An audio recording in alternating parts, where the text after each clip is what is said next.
आज आपण मराठी भाषेमधले वाक्प्रचार आणि त्यांचे अर्थ बघणार आहोत. तर वाक्प्रचार म्हणजे काय? तर एखाद्या शब्दसमूहाचा वाक्यात वापर करताना त्याचा सरळ किंवा शाब्दिक अर्थ न घेता जेव्हा एक वेगळाच आणि विशेष अर्थ अभिप्रेत असतो, तेव्हा त्या शब्दसमूहाला वाक्प्रचार किंवा वाक्संप्रदाय असं म्हणतात. आता खाली आपण वाक्प्रचार घेतलेले आहेत आणि त्यांचा अर्थ जो आहे तो सुद्धा घेतलेला आहे. तर ते आपण बघूया. अक्कल गहाण ठेवणे म्हणजे विचारशक्ती गमावणे. अंगावर काटा येणे, भीतीने किंवा आश्चर्याने रोमांच उभे राहणे. अंगाची लाही लाही होणे, अतिशय त्रास होणे. आकाश ठेंगणे होणे, अतिशय आनंद होणे. आगीत तेल ओतणे, भांडण किंवा संकट अधिक वाढवणे. आकाशाला गवसणी घालणे, मोठे ध्येय साध्य करण्याचा प्रयत्न करणे. आपलेच घोडे पुढे दामटणे, स्वतःचेच म्हणणे रेटणे. हात टेकणे, हार मानणे. हात झटकणे, जबाबदारी नाकारणे. हात धुवून मागे लागणे, एखाद्याच्या मागे सतत लागणे. हातावर तुरी देणे, सहज फसवून निघून जाणे. हातभार लावणे, मदत करणे. हातोहात देणे, लगेच देणे.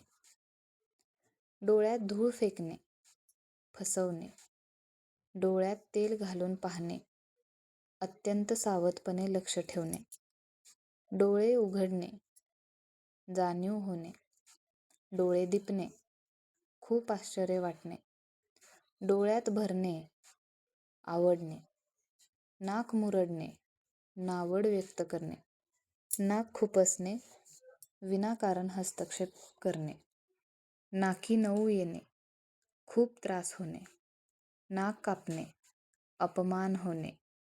तोंडाची वाफ दवडणे, व्यर्थ बोलणे.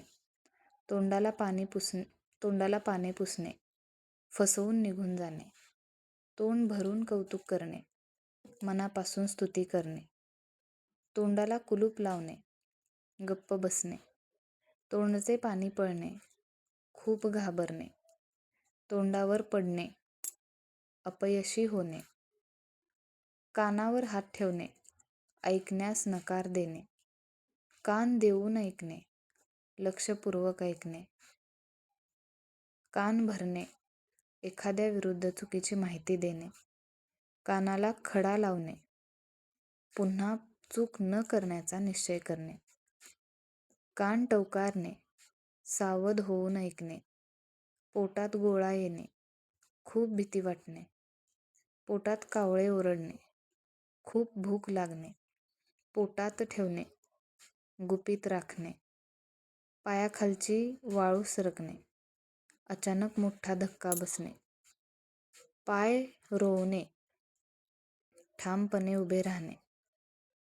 पायात पाय अडकवणे, अडथळा निर्माण करणे. पायावर धोंडा पाडून घेणे, स्वतःचे नुकसान करून घेणे. पाय धरणे, विनंती करणे. पाय मोकळे करणे, फिरायला जाणे. डोक्यावर घेणे, खूप लाड करणे किंवा गोंधळ घालणे. डोक्यावर कफन बांधणे, जीवाची पर्वा न करणे. डोक्यात राख घालणे, स्वतःचे नुकसान करून घेणे. डोक्याला ताप देणे, त्रास देणे. डोक्यावर आभाळ कोसळणे, मोठे संकट ओढवणे. जीव मुठीत धरणे, अत्यंत घाबरणे. जीव भांड्यात पडणे, काळजी दूर होऊन समाधान वाटणे.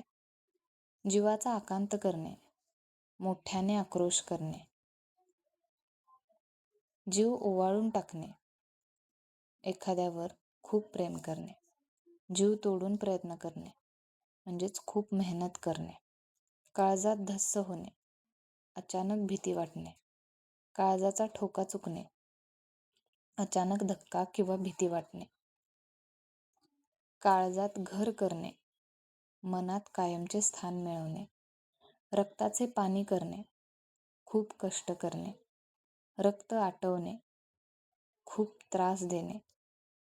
रक्त उसळणे, खूप संतापणे. रंगे हात पकडणे, गुन्हा करताना पकडणे. रंग उडणे म्हणजेच घाबरणे. रंगात भंग पडणे, आनंदात अडथळा येणे.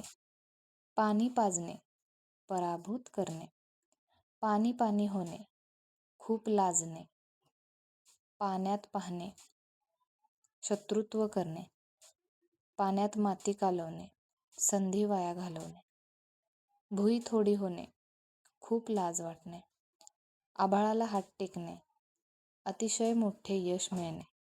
4 हात दूर राहणे म्हणजेच दूर राहणे. दिवसा तारे दिसणे, खूप त्रास होणे. आणि तोंड घशी पडणे म्हणजे पूर्णपणे अपयशी होणे. आज आपण 70 वाक्प्रचार आणि त्यांच्या अर्थांचा अभ्यास केलेला आहे. तर यामध्ये तुम्हाला आणखी जर वाक्प्रचारांची गरज असेल तर मला सांगा.